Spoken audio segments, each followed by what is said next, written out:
Aaron, and welcome to the Cult of Cinema. I'm excited to do this one today because we've started into the spooky season, and this is an upcoming film. Actually, the film I'm about to talk about, Things Will Be Different, is being released in theater and on demand on October 4th. And this is an interesting one. Director Michael Welker brings us an intriguing and deep science fiction thriller with Things Will Be Different. The film is about an estranged brother and sister duo that escape from the police after a daring robbery by hiding in a special home. A home that hides them in a very unique way. It hides them in time and or dimension itself.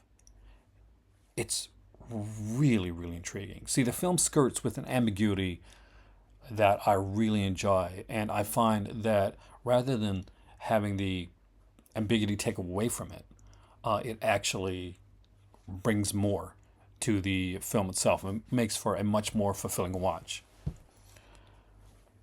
It's a wonderful journey of a film, and there's the struggle with being able to review a film like this, is that there is so much to be taken out of the film, and there is so much that I don't want to spoil because everybody's journey, everybody's film experience should be in and of itself their own experience. And whereas I want to be able to review the film and tell you what things that I liked, didn't like about it, I have to, much like the film, be a bit ambiguous when it comes to that. What I can tell you is that it is a gorgeous film. The cinematography is absolutely stunning. There are sequences in this film that just has such a feeling of emptiness and such a feeling of dread, and it does a really good job of like building it. uh, there's certain aspects of the film where I did kind of figure out where certain things were going, but much like a film that I watched years ago called The Collar, it doesn't really leave it open for you to really guess everything, and I kind of like that.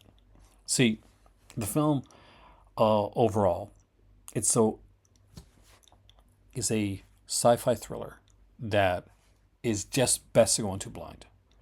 And it's the type that you'll find yourself thinking about long after. I know I personally did. It was one that when I watched a film, I watched it like 2 to 3 times. And I had like, I think it was like up to 5 watches on my, when you're reviewing something, which is good because I find if you can't just watch something once and then like, oh, I'm ready to review that. Because then not doing a review, you're doing a reaction to a film. And that's a completely different thing than a review. Now, one thing I can say about this film is the leads in this film are absolutely fantastic. Riley Dandy, I knew previously. She had been in Christmas, Bloody Christmas, which I watched with my dad last time I was in Canada. And the film itself, I was like, it's okay, but she was absolutely stealing every scene that she was in. So I became a really quick fan of Riley Dandy. I was looking forward to seeing what she did next, and I'm glad that this is the next film that I saw her in because it is an absolute testament to how good she is and how she can like just draw you in to this character that's very much at times on the gray side of things. Adam David Thompson, who plays her brother, is just so good and so sincere and just brings it home. So it's not like where one shines over the other. Both of these do such an incredible job, and the direction and the score itself gives you this film that is not going to. For some people, I think they're going to get to in this film, and they're going to be like, okay, but it's again, it's one of those films where I think it's the ambiguity like really helps it, and it brings me back to films like Let's Scare Jessica to Death, or films like Triangle or Time Crimes, in that there's aspects of them that you don't need to have explained out to you completely because it's more about the journey that you're taking and hoping that the journey is going to be a satisfying one. And for me, the one thing that I can really say about this, and this doesn't spoil anything, is that I found this to be overall a fairly satisfying journey. I do understand that some people are going to get frustrated that things are kind of like spelled out a bit more. And I get that because when Picnic and Hanging Rock came out, there was the screened it for producers. And one producer like threw his cup after the movie ended because it doesn't let you know, it doesn't tell you everything. This one isn't that, like, there's not that much ambiguity into the film, but it does leave things with there's a certain speech that's said near the end of the film that kind of like, oh yeah, that's that hits a bit harder, closer to home than I really expected it to.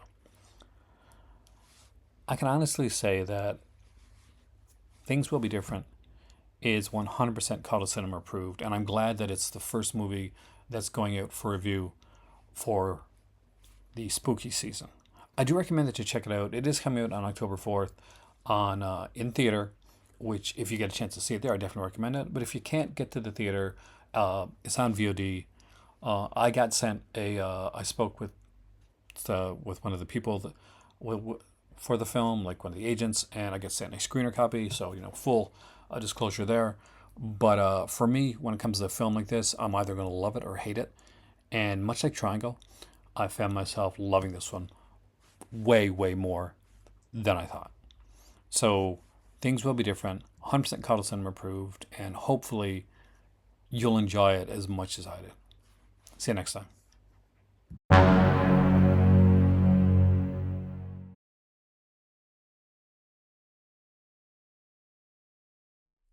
Oh God. Oh, subscription sloth here. Just want to remind you that I know in the summertime especially it can be super warm and lazy. But if you're liking this video, make sure to like, share, and subscribe. And if you want to go that step further and join the Patreon, there's a link for that down below. You can super sticker, super chat, or donate.